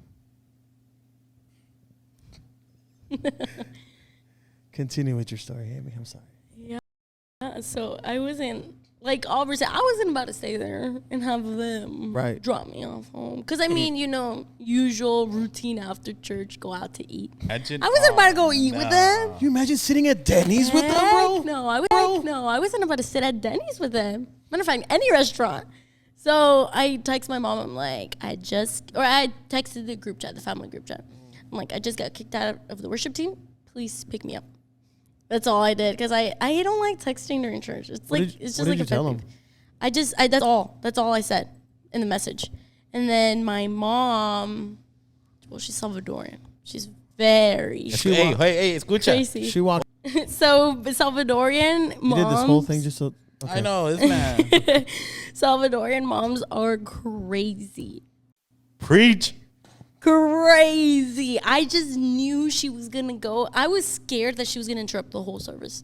Oh, no, they would. She 100% would. Yeah. I think Latino moms, most of them will do that. No. Salvadorian moms are. No, brother. You ain't seen a Puerto Rican mom when they mad, bro. Yes, I have. Nah, brother. Nah, brother. My mom's born in Bronx, bro. So she's Mom, I love you, but she's not really Puerto Rican. You know what I mean? But like a real Puerto Rican mom, brother. I don't know, but Salvadorian. Kick the door open. Different. They're scary. I'm even scared of her. So I was afraid that she was gonna go interrupt the whole service and was like, oh, why did you kick my daughter out of the worship team? But she got there like a few minutes before service was over. I just don't know how I sat through the whole service. You did? I sat through. I didn't have any other option. Just walk out. Yeah. And beware, because my mom wasn't there yet. Oh. Outside the church. Yeah, it was in a shopping strip. I didn't No, I wouldn't know. Yeah, I didn't feel. And the gas station was right next to it. Is it here in Houston? It's in Katy. I think I know which one you're talking about. It's very small. It barely has any members, so. I mean, that makes sense. Yeah. Yeah. So my mom is there, and like at this point, as soon as I held my tears in the whole time, and I didn't even pay attention to service because I didn't believe anything he was saying. But once you saw your mom. Yeah. Yeah. Waterworks. I start crying, and like my mom, she always says she's like a lion for her kids. That she's always gonna be out defending her kids, like no one mess with my kids, kind of thing, So then like she goes in, or she's like, I'm gonna go talk to them right now, and I was like, Mommy, please no, like don't, I don't want to talk about it. Amy's like crying, and the pastor is in the pulpit. He says, "Se mueve el espíritu." She's like, "Nah, bro." So llorando because you hurt me. Yeah, because of you, though. So then my mom was like, no, I'm gonna go and talk. And then there was like an hermano who's like a leader. And then he comes up to like, service is done by this point. So everyone's like outside, like talking and everything. And my mom, she looks mad. She's not hiding her facial expressions. And I mean, even if I wanted to hide my facial expressions, I can't because I'm crying, Yeah. So then my mom is telling him like what he did wasn't right. Like he should have waited till we came to church and talked to me about it with her being here. Right. So then, like, he was like, I get it. Like, please, like, we'll talk to the pastor right now. Like, we'll have a meeting. But please don't go inside right now and make a scene because we have some new members that... Oh, no, I'm making a scene. Yeah, Specifically then. Yeah, so then my mom, I guess she was gracious and she didn't go in. And your mom is a saint. Yeah, she waited. But, I mean, meeting time came. And, I mean, it was basically the same thing I just told you guys. But, like, my mom is over here calling out their kids left and right. And I'm over here just, like, sitting down. I'm like, oh, my gosh. Like, I'm just, like, there. And I did not want to be there because their kids were my very good friends. But at the end of the day, if I could say, like, do I regret my mom saying what she said? No. Because, I mean, they never reached back out to me again. Yeah. Then, their son was, like, my worship leader. And that was, like, a big brother to me. And I'm like, okay, well, he never reached back out to me. I thought you were like a bigger brother figure to me. What happened to that? And the other daughter, the one that came after the son, she also sang, and we were like really good friends, very, very good close friends. That is called church politics. Yeah, and church hierarchy. And then that's what my mom said. My mom was like, you're just having your kids serve, and it really sucks because there was stuff we knew about some of them, and like what? I can't call it out. Fill my cup. So they had like their own stuff, and my mom called it out, and my mom was like, what about this? And then what about that, And they were like defending their kids like left and right and stuff. And it was really tough because none of them ever reached back out to me. We lived in the same neighborhood. During Christmas time, like I'd go over their house, build gingerbread houses like with the girls. We'd have our little girls. And then can't be doing a gingerbread houses. That's pagan. If they're not gonna let you wear pants, they can't be doing gingerbread houses. Actually, though, because they didn't even believe in baby showers. No. So they just Mother's babies Day, are all stinky. Mother's Day. Oh no, I know what you meant. Never mind. Oh, What? No. Babies are all stinky then. no, yeah. They didn't. They didn't believe in Mother's Day, Father's Day, none of that. They didn't believe in it. So Were they Jehovah's Witnesses? no, they're Pentecostal. What? Yeah. They don't sound Pentecostal. I know. They don't sound. They don't sound like Jehovah's Witnesses. Solo Jesus. They sound like G12. Low-key. What's that? You don't know what Hedosos? Oh. So yeah, and then it was like my mom, made a scene and everything with the people that was in the meeting. Even called out La Pastora because she also dyed her hair to cubrir las canas. I love your mom. Your mom sounds great. I've met your mom. You've met my I've mom. met your You've mom. never met my mom. Yeah, Your mom is great. She is great. I love her. I love you, Mom. Oh, that's funny. Yeah. So yeah, it was really funny. Now that I think about it, but back then it wasn't funny. I was like going through. I'm like, no digas nada. Like, van a decir que yo te dije todo, que soy una chismosa, que you're calling their kids out. But it is what it is. Everything played out the way it needed to play out. I was really depressed after. It hurts you. Like, I was traumatized. I didn't want to know anything about church. I didn't even want to know about God. I know God didn't do anything to me, but I was just like, God, I don't, I love you, but from afar right now, at least. Yeah. I hated Sundays. Hated Sundays with all my heart because I knew it was church day. And I did not want to, I would go to my room and just cry. So would you attend a church during this or No. No? I think I went without a church. I think this happened like in like August, and then I didn't find a church until like May Oh, last year? last year. Oh, so this was recent. It's pretty recent. Look at you moving on. Yeah. It's been technically a whole year. It's been about a year and a half. It's about to be 2 years this year, I think. Oh, okay. Yeah. So, well, it was really tough on me. I didn't want to know anything, and then slowly God, like, me renarguía. Is that how you say it? Redarguya. How? Redarguya. Redarguía? Yeah. I don't heard God was working on you. God was working on me. And he was like, I know they hurt you, but you have to still keep seeking me. And it's really hard to keep on seeking God when it's like, because that's when you're like, okay, but you let this happen, And it's like you question a lot and you fight God a lot. I fought God a lot. And I wasn't really attending a church. Then my friend Brenny, shout out Brenny. Shout out Brenny. That's true. Yeah. Brenny. Shout out. She played. I know Brenny. You know Brenny, bro. Worship night. She was there. She's been in like 3 worship nights. Yeah. Yeah. How do I know her? She got glasses, right? Mm-hmm. Yeah. I'm in short curly hair. Short curly hair. Yeah. She has a sister. She does. Okay. Anyway. All right. Never mind. Shout out Brenny. Yeah. Shout out Brenny. She invited me to worship night, September 22. The one we had outside. No, it was inside the big church. Oh, the one that over there on 59. Pastor Miranda. Yeah. Sweet. That one. It was near us. It was near us. It was an A-Leaf.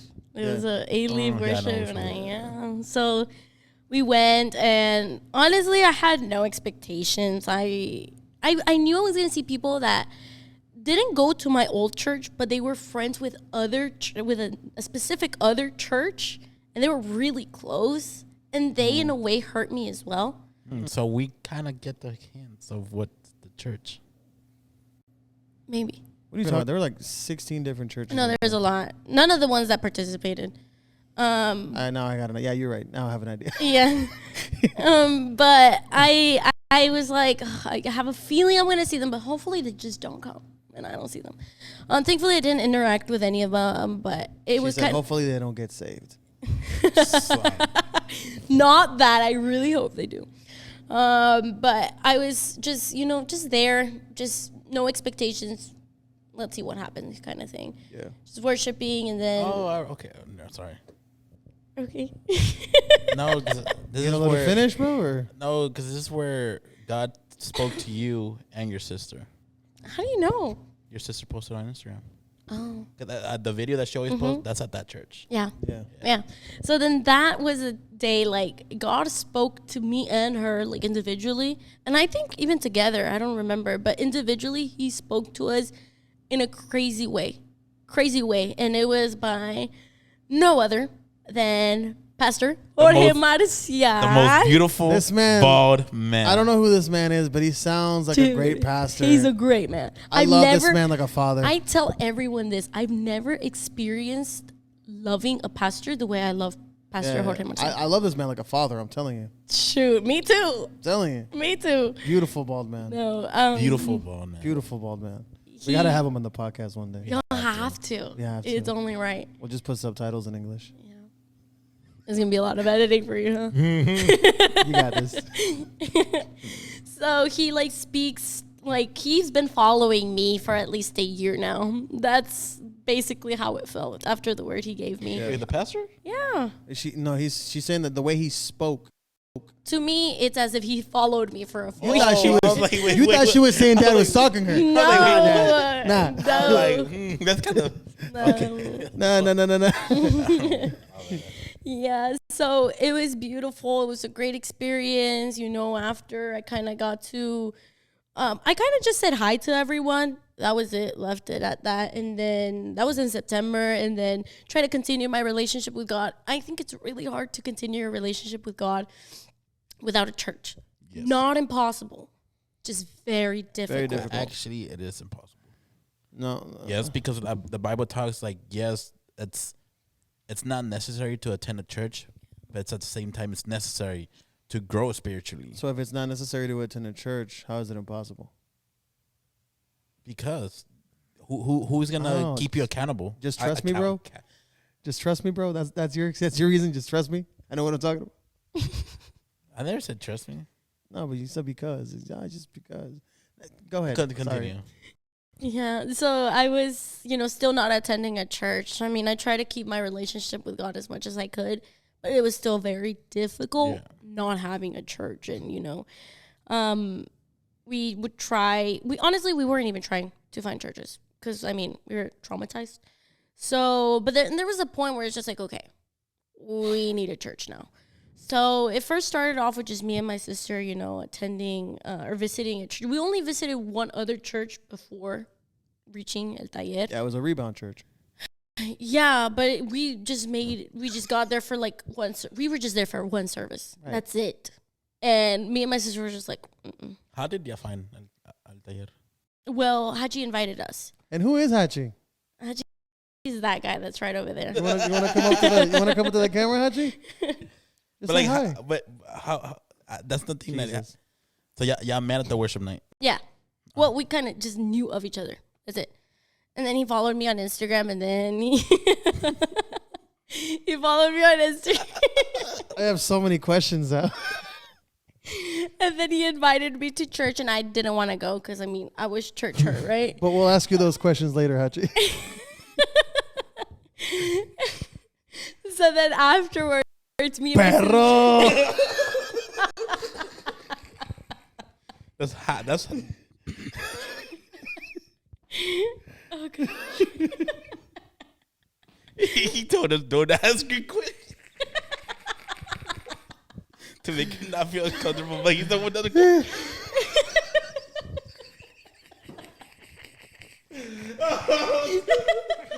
Oh man.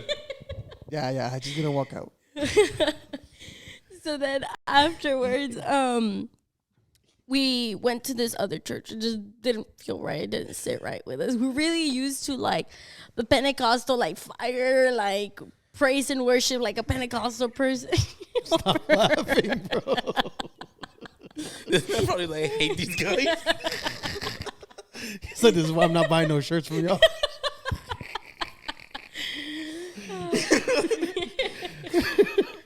I'm not hanging out with them no more. That's the last time. Oh my. Hachi, I hope you know that we love you, man. What do you think? I hope you know that we love you, bro. Avoiding That's all all I eye love. contact. Avoiding all eye contact. Anyway, so it just didn't feel right. And honestly, I had a church wish list. I don't know if that was right or not, but I had a church wish list. I wanted it to be like Pentecostal. No. I wanted it to have like Pentecostal fire, since that's what I grew up with, you know, just like Pentecostal like roots, you know. But I was like, is it even possible to find a Pentecostal church that's like Nowadays? not religious, you know, that are gonna like kill me for wearing pants, dyeing my hair, putting makeup on, wearing jewelry? So I did have that wish list, you know, that it was, you know, a Pentecostal church but not religious. I wanted a church that was small. I don't like big churches. I want to be able to, you know everyone. I'm sorry. I know you come to a big church, but for me specifically, it's just not for me. Don't worry, I was the same way. But the only thing that changed is, yes, it's a big church, but I was scared because I'm like, man, big churches, they don't know each other. Right. And that's my thing. Like, I want to be able, like, I feel like I know my pastor, you know? I feel like I talk to my pastor. I talk to my pastor every single time there's a service, you know? I do too. Yeah. I think you talk to him every day, right? Almost every day. Almost every day. I don't talk to him almost every day. I'm in constant talk with the Father. Well, Yeah. I don't talk to my pastor like that because, like, I don't like talking to people. Like, I love talking to people. But for example, he knows my name. Like, that's something. Okay. Out of 600 people. Christ. No, out of 600. He's like, hey, Albert, how's it going? How's the podcast? Like, he's involved. Yeah. That's good, but Pastor JR is a really cool pastor. No, he is. I respect him. Like, there's nothing wrong with him, but it's just, like, I don't know. I start to stutter. I get nervous talking to people. But, like, there's hermanas that are like, hey, Albert, ¿cómo estás? And, like, there's a few that treat me like their own son. Right. And I never thought that was going to happen in a big church. For sure. Yeah. So I was like, Yeah, because that was like my idea of a big church. Like, pastor, every time he sees me, he will hug me and give me a kiss on my forehead. You know? Like, it's like that, you know? And I mean, I feel like I know almost everyone at church. I feel like I have a kind of relationship with almost everyone at church, you know?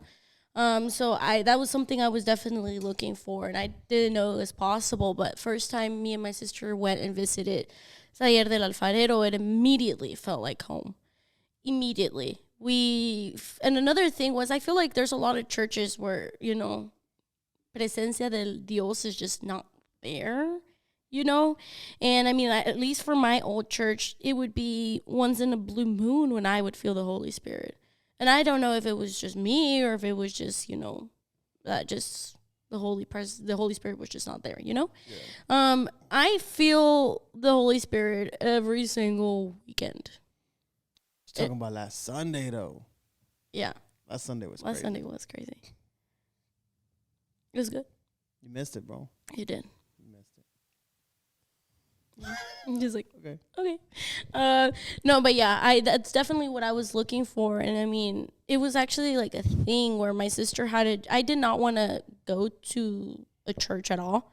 And then my sister had like a dream, and it was like, oh, you just got to go to Taller del Alfarero, at least to visit. And then we went, and I did not want to go even to visit. But we ended up going, and I mean, ever since, everything has been history. God has like talked to me in a big way ever since I reached Taller del Alfarero.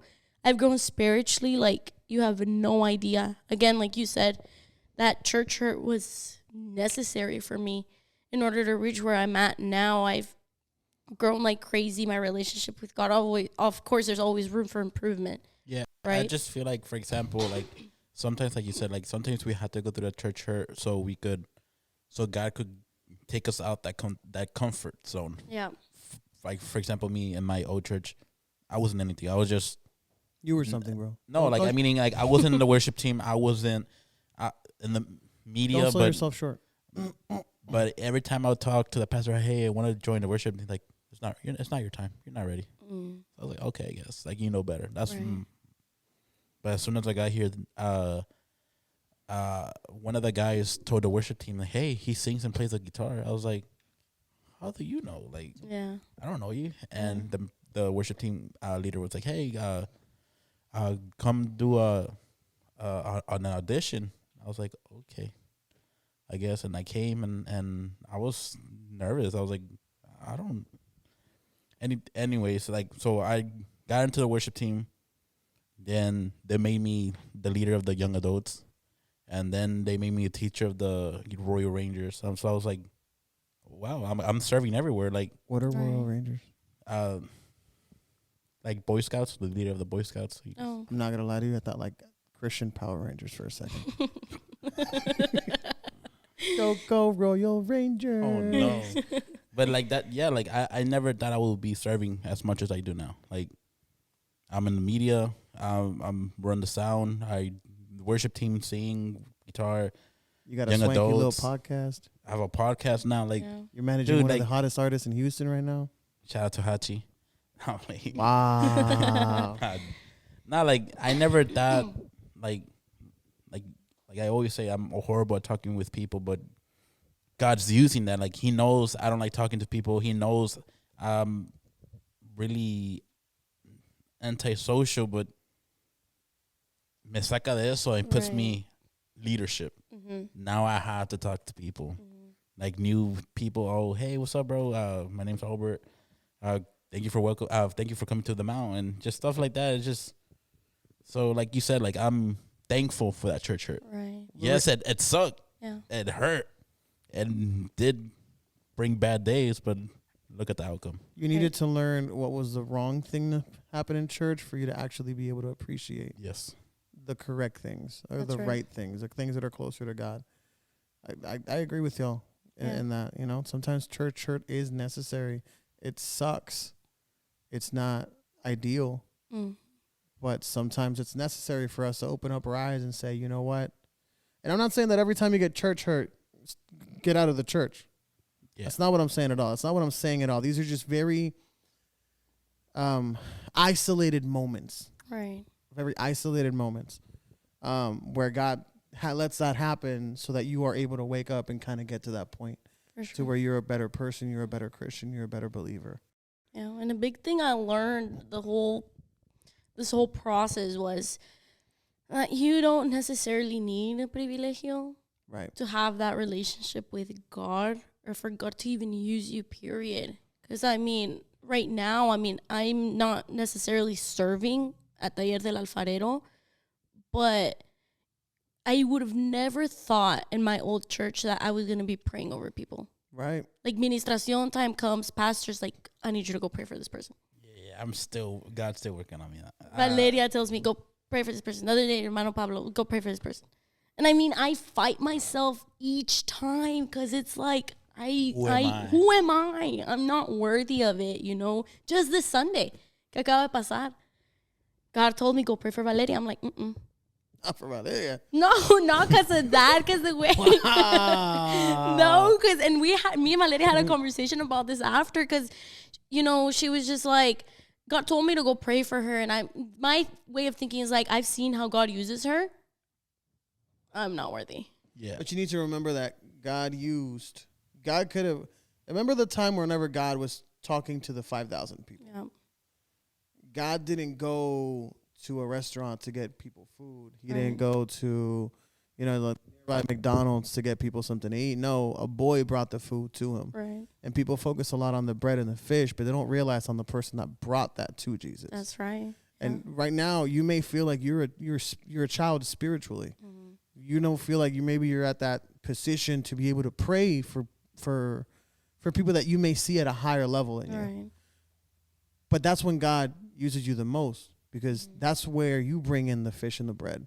Yeah. That's when you bring in the blessings that maybe other people have misinterpreted as something little, when in the end it could feed multitudes. Right. Yeah, and I mean, God kind of humbled me after that, because she, like, after service, she's like, did you pray for me? Like, did you go and pray for me? I was like, no. She was like, did you pray for me from your seat? And I was like, yeah. Because I told God I'm going to pray for her from here, because, I don't feel worthy. And she told me that she heard me singing, and that whenever she heard me singing, God's like, she's praying for you. Yeah. And she was like, oh, well, I'm not worthy to be prayed for. She was like, well, she doesn't feel worthy to pray for you. It was a really, like, so beautiful. Neither of y'all just praying. Neither of y'all praying. No, but it was like a beautiful moment where it's like God just reminds me, like, just stop being so hard-headed and listen to me. And stop being so hard on yourself. Right. If God moves you to do something, I learned it's better to be called crazy now and see God work later than have somebody else do your job for you. Yeah, and that's the thing, that it sucks when God tells you to do something and you don't listen. And then someone else goes and do it. Yeah. I'm like, and it's the exact same words that God put in your mind to say. Yep. Yeah, that's crazy. And I've been through that so many times that I'm like, now there's no shame. I'm like, this is what's going on. This is what and I'm not gonna sit there and be like, God told me to do this or not, but I'd rather be looked like I'm crazy, and I'd rather be wrong than be correct and then be quiet. Right. Does that make sense? For sure. No. Yeah. Amy, how do you see yourself in the next 5 years? Santo. Well, I'm gonna be 25. Not married. I'm young. That's right. Stay like that for as long as you can. No, I mean, my timeline's maybe 5 to 6 years, maybe. Don't ask people when they're gonna get married. I don't know. It's just, I mean, it might be. It's because it's when I think it's not my timing, it's God's, right? Yeah. So I can't. It doesn't matter what I say. It's what God, it's what God has for me. Could be next year. Could be 10 years from now. I just don't know. Could be never. Hopefully not. God says, I need you to take a vow of celibacy. You're not going to get married. You're not going to do nothing. I hope that's like, not God. the case. God's like, I need you to go into a convent of nuns I to hope preach to them. I really hope that's not the case. My plan is just to continue growing my relationship with God. Yeah. And just continue serving him. And I mean, I do want to make ministry or working for God my full time. That's honestly my goal. I know it's not for a lot of people. Not a lot of people want that. But for me, at least. You ain't got to explain that to us. We know exactly what that's like. Yeah. That's our goal. Because, I mean, people at work, they're like, oh, where do you see yourself? Not my goal. What's not your goal? To grow the kingdom of God? No, through your talents? Like, yeah. Full time. Oh, you don't want to do this full time? No. You want to be bivocational? Because to me, it's like, this is what makes me the happiest, and this is what fulfills me the most. Right. Why not do it for the rest of my life if I can? Right.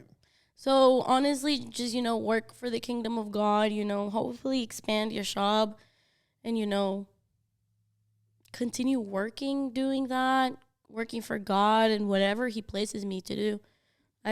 Like I said before, I'm kind of like in a period of my life where it's like, whatever you want, I'll do. Just tell me and I'll do it.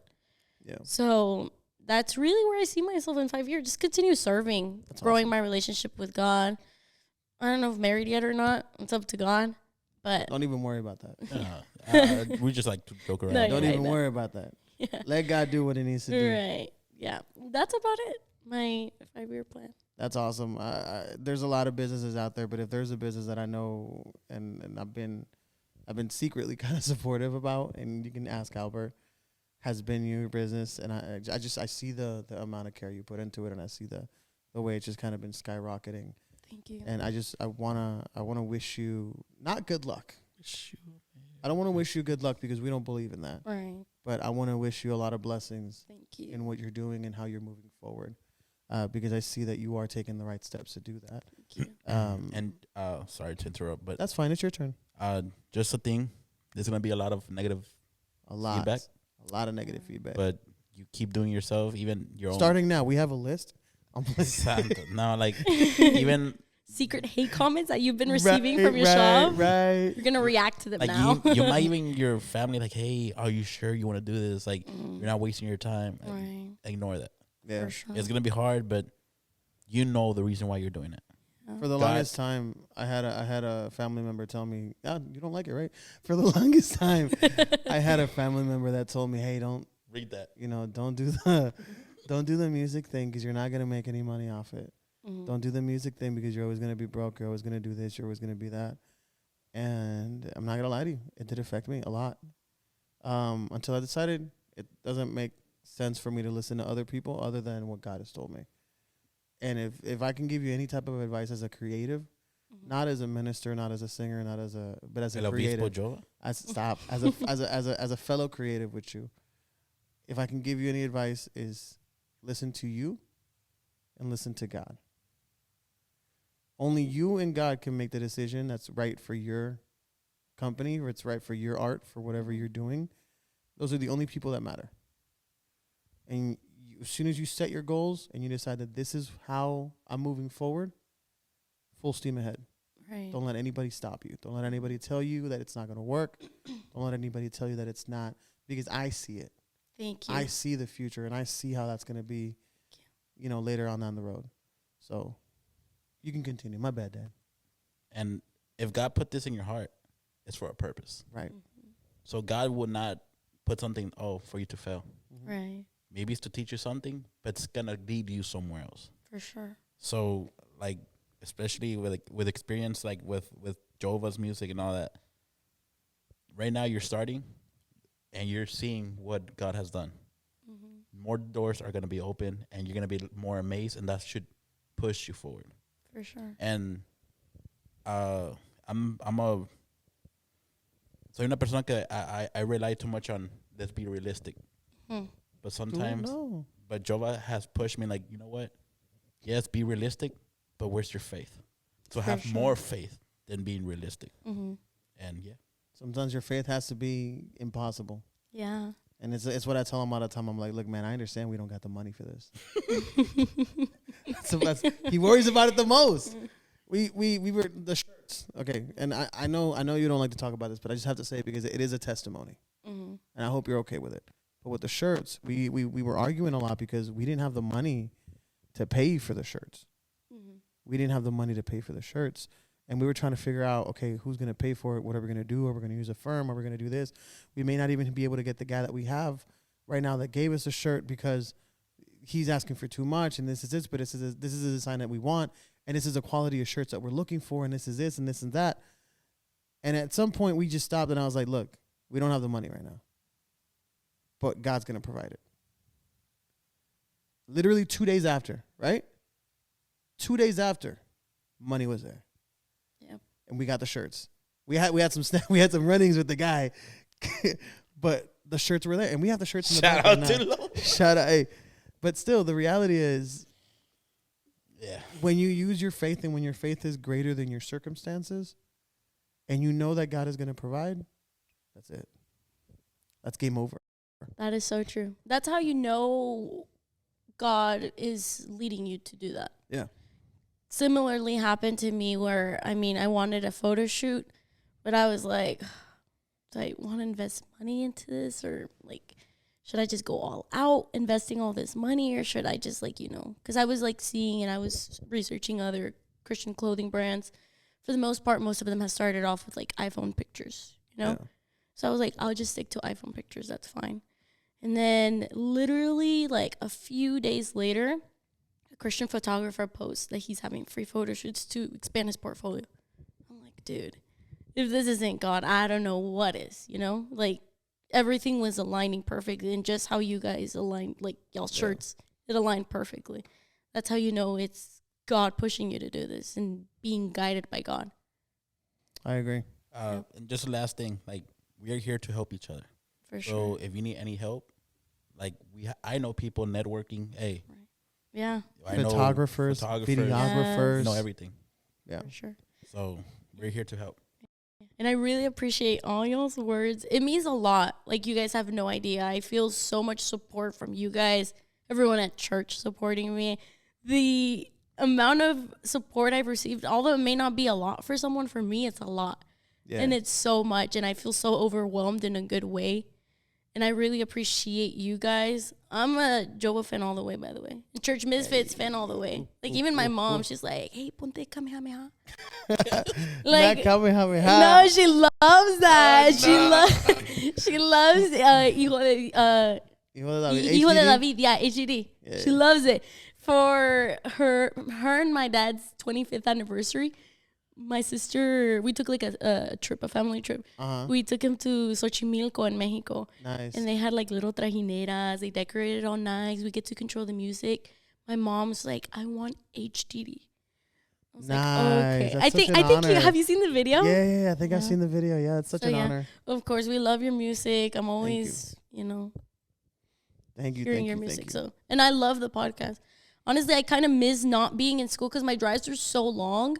And you guys usually upload on, when is it that you guys usually upload? We used to, at this Was it point, Mondays that you guys usually we used to uploaded? upload on Mondays. So then I had school Tuesday. So then I was just like, my commute was like an hour and a half.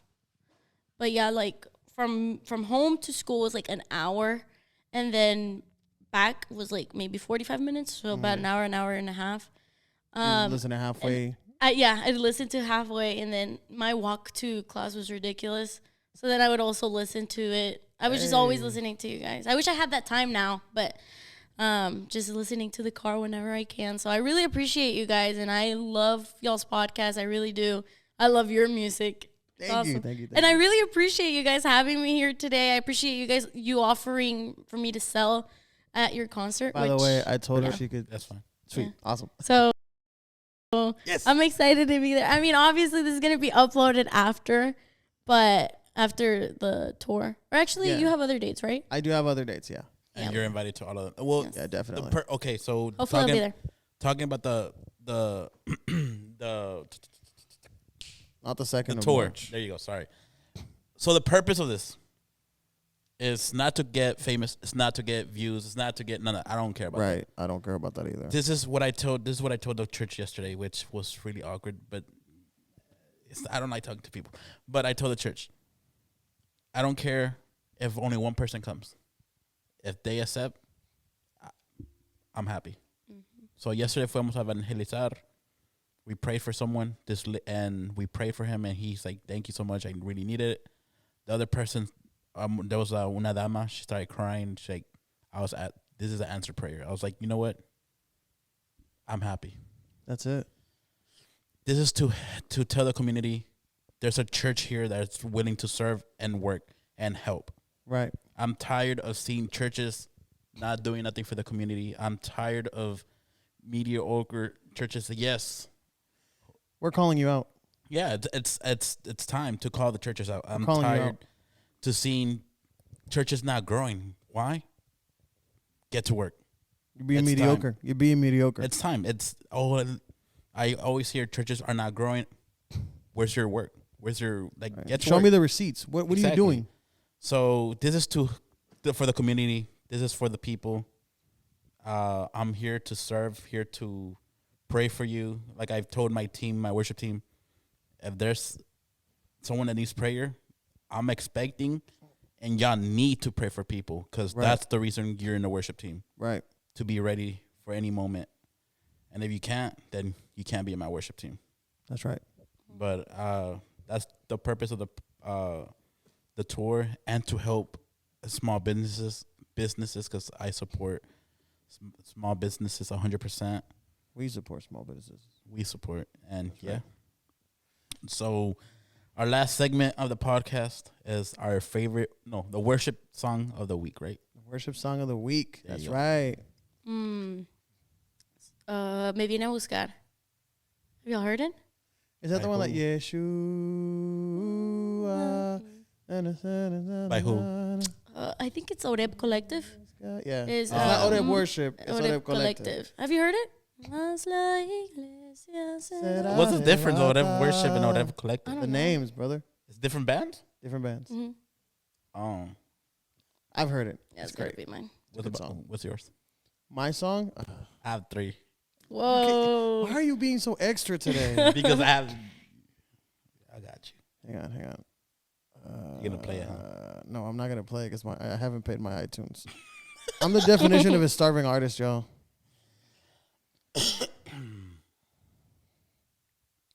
Suena el arpa. That's a great song. Suena el arpa. Yeah, it's a good song. It's a great song. I'll say 2. Just say one. You gonna play it? No, it started playing by itself. Oh, Hold yeah, on. it starts playing like secular Okay, music, so bro. no. Santo. I'll worship homeboy. I know, brother. I'm just making a joke. So one is All I Want by Gateway Worship. Okay. And then the second one is Big Dog.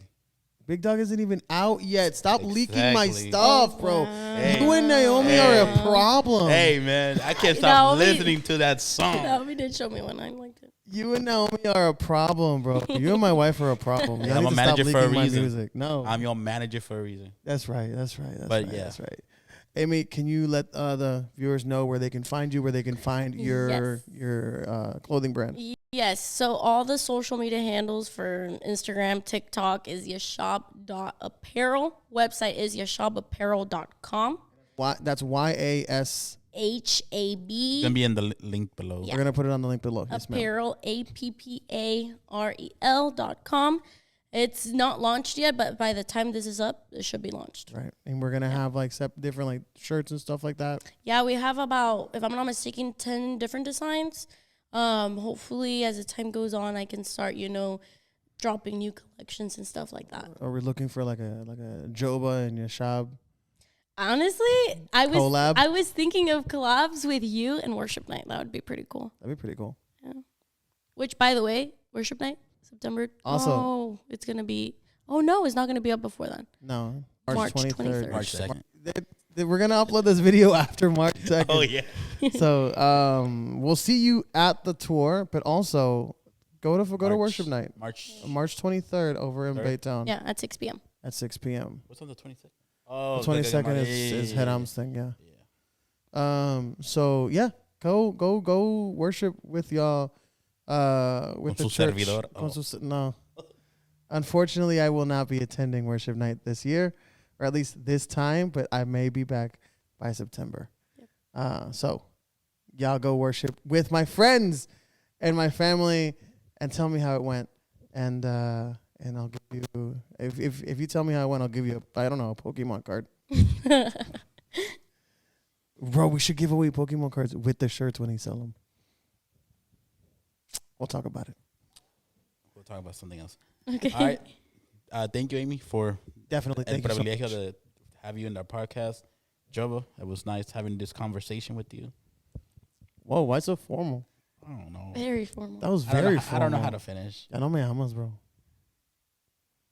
Say it. Peace. No, I want you to say it. Tell everybody, I love you, Jova. Dude, I can't do that. Wow. Oh, Life is short. That's right. Life Albert. is short, brother. it's not that. Albert, it's just, Albert, mírame a los ojos, bro. No. You Mírame have a los to ojos, tell bro. him. Look at me in the eyes, Albert. Bro, I don't even, dude. Oh, Albert, my- I love you, Albert. I love you too, bro. No, but say it on the mic. Say it on the mic. Y'all, this has been the Church Misfits podcast. We have been Jova, Albert, and Amy. I want to thank you so much for logging in and watching I us. forgot. Make sure you guys come visit Vida City if you guys want to Yes. find a church. If you guys want to see, a church that is always looking to take care for its members. So every Okay. Tuesday, yes, I had to do it. Sorry. Every Tuesday we have service at 7:30. Our English service started. Has been amazing. Also on Thursdays we have the Mount every other week. We have the youth. We have kids service. We have damas and varones, and also we have Sunday. I was there last service. Thursday. It's actually pretty legit. Yes, with our new leader Gabriel. Shout out to him. No. Anyways, we'll continue on just audio, but shout out to Gabe. I love you, bro. Love you too, Jova. No, you can say I love you to Gabe, but not to me. I get it. It's cool. Gabe, I love you, He's man. been working. I love you, Gabe. Anyways, so yes, we also have services on Sunday. English service starts at 9:30, and our Spanish service 11:30. You gotta shorten it. Just come see us, visit us. We're here to serve y'all.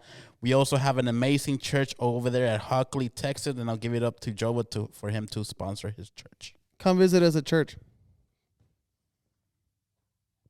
We'll have the address down below. Take care, y'all. Peace. Peace.